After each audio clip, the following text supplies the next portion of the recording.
This time, it was the CBC president and CEO Catherine Tait back in front of the Parliamentary Heritage Committee. And the headlines that came out of it didn't do her or the CBC any favors of late. Essentially, she accused the MPs, particularly the Conservatives around the table, of vilifying her and the national broadcaster. Having experienced now the third appearance at this committee, I would say that there is a clear effort on the part of members of this committee to vilify and to discredit me and to discredit the organization. Not one question has been asked, not one question has been asked about the accomplishments of the public broadcaster over the last 6 years and how we have served I think our Canadians. Liberal colleagues have asked you some of those questions, so I think that's not a fair representation of your time here today. But let's go back to something that our colleague Mr. Coteau asked you earlier. You referred to KPIs, key performance indicators. Would the idea that a growing movement in our country would like to defund your organization be weighed into an analysis of key performance indicators and determining whether the discretionary portions of the bonuses that you've acknowledged there is a percentage that is discretionary and not contractually obligated, that those percentages that you might consider, if people don't like what we're doing, if people don't trust us, if people would like the government to take money away from our bloated organization, maybe we shouldn't be spending more of their money than we have to. Could that not cross your mind in analyzing the KPIs? We do not take into consideration political wins or influences in determining our business metrics. So you would call it a political reaction for the average Canadian to hear that you're doling out $18 million in bonuses, that you're billing the taxpayer for your time in Paris while on a personal vacation. That's a political concern that the average Canadian wouldn't have a pure interest in that based purely on the fact that they are giving you their hard-earned money through taxes?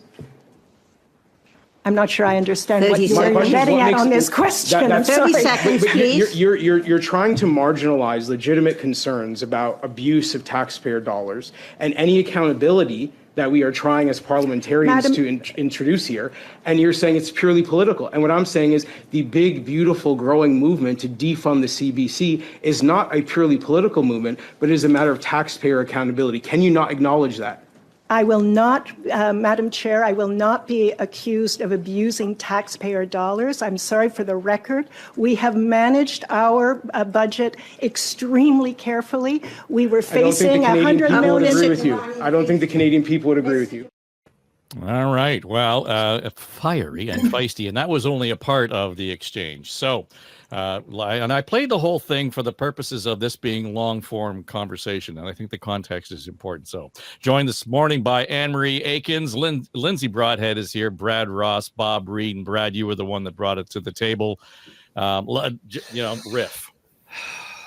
There's an adage in our business.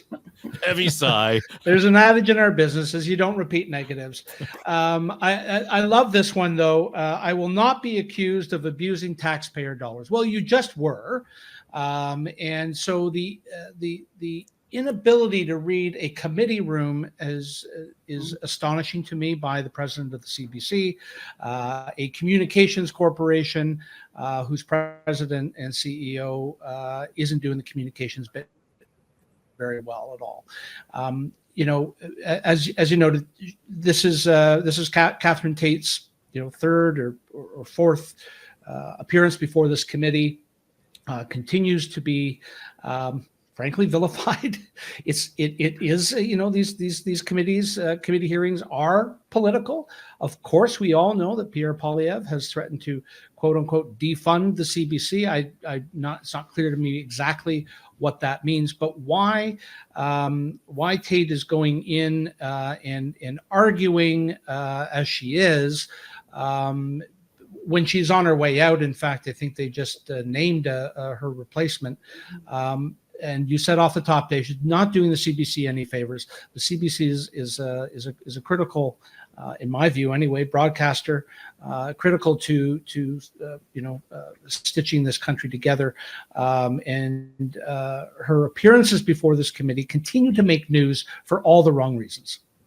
Exactly, Anne Marie. I mean, the last time she was there, she was trying to justify the bonuses that were being paid to executive teams when they had just laid off, hundreds of employees and journalists.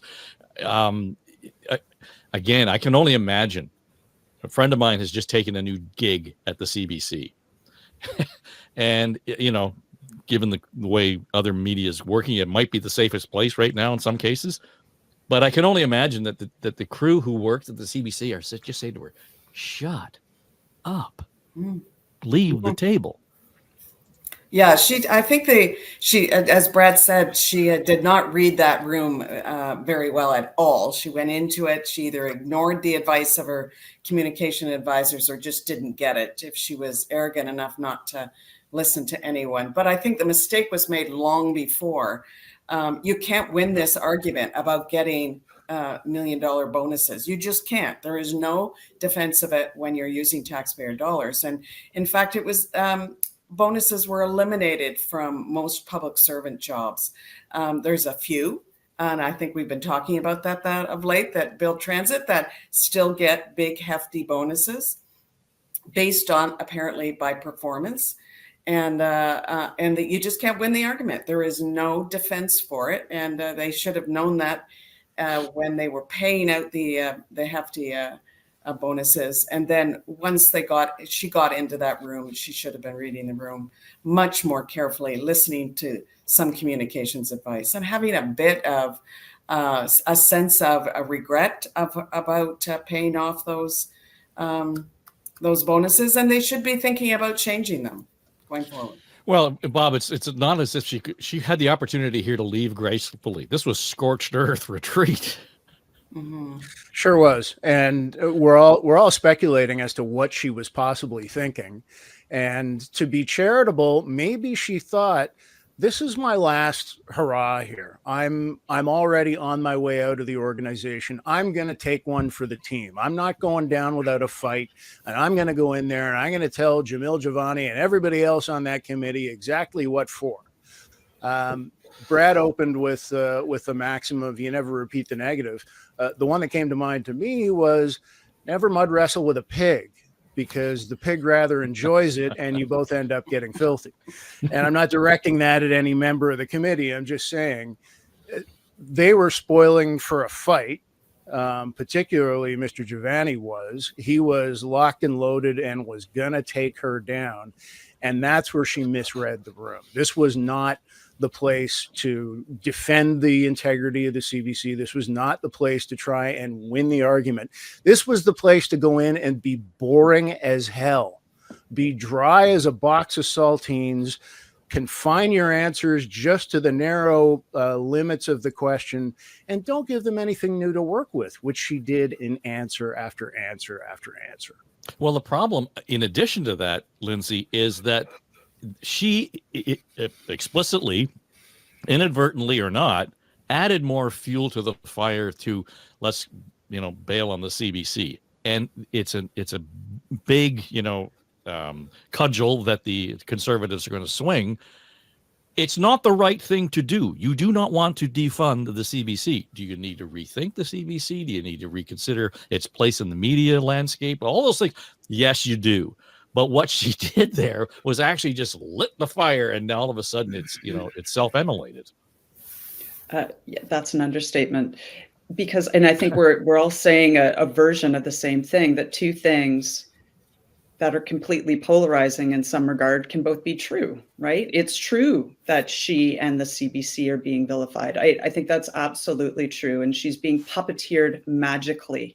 Jivani, just as a side note, he is amazing at what he did. We're going to see a lot more of him being put out there by the Tories in terms of the attack dog. He was fantastic, articulate, just squarely hit the center of the target each time. But you can be both vilified and also a horrible CEO, right? A really unsuccessful CEO. Her role as the leader, and we've been punting back and forth actually on social media a little bit this week about the role of a CEO. You're supposed to go out there in the hard times and represent not just yourself, but the brand in a way that calms the waters.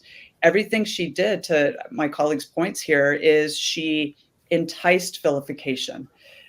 It's not dissimilar to what Trudeau did when he went on the luxurious holiday, right? It's not that it's wrong. It's not that it's illegal.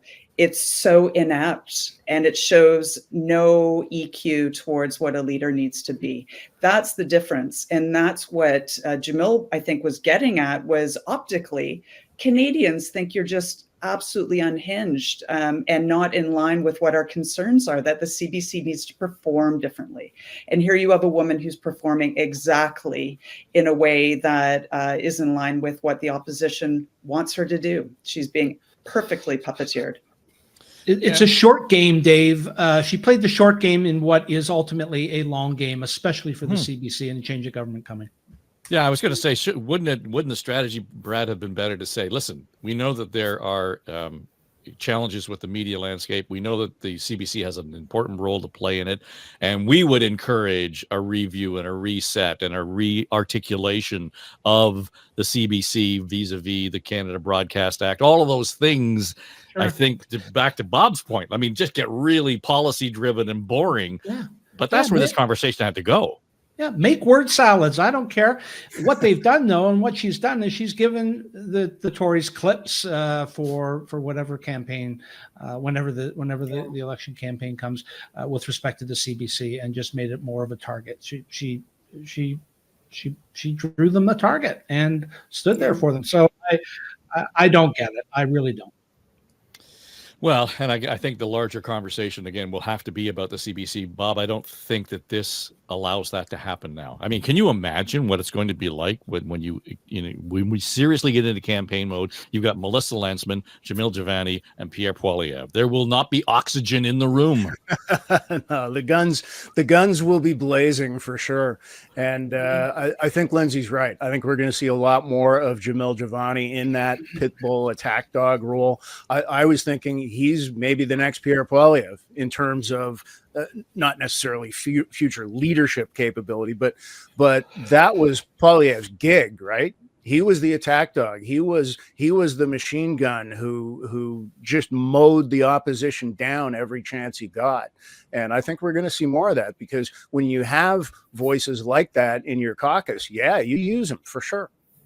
Yeah, and I think it's going to be fiery, to say the least. And just as we're chatting here, I've got CTV up, and everybody's going into the caucus room today, and so the more we talk about these things in terms of the strategy and the fire, everything else, that the tone is not going to dial back at all, Anne-Marie. I think as much as we would like to have a conversation where we can all agree that we respect each other's point of view, we're not going there. No, I think people are looking to their news for entertainment, and the fiery, kind of rhetoric and the negative rhetoric is people find that entertaining. I find that a bit sad, but that's it seems to be what's gaining people's attention. Is it worked in the US, and it's gradually working its way up here, and people seem to be enjoying this really super negative rhetoric. You're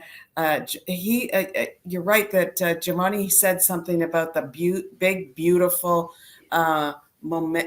momentum that's building against the CBC. He called it a big beautiful, which I thought was an odd way. It was really sad, that because you need to have as you said, a really frank, honest, open, adult conversation about the CBC and all of our mainstream media, because they all get funding.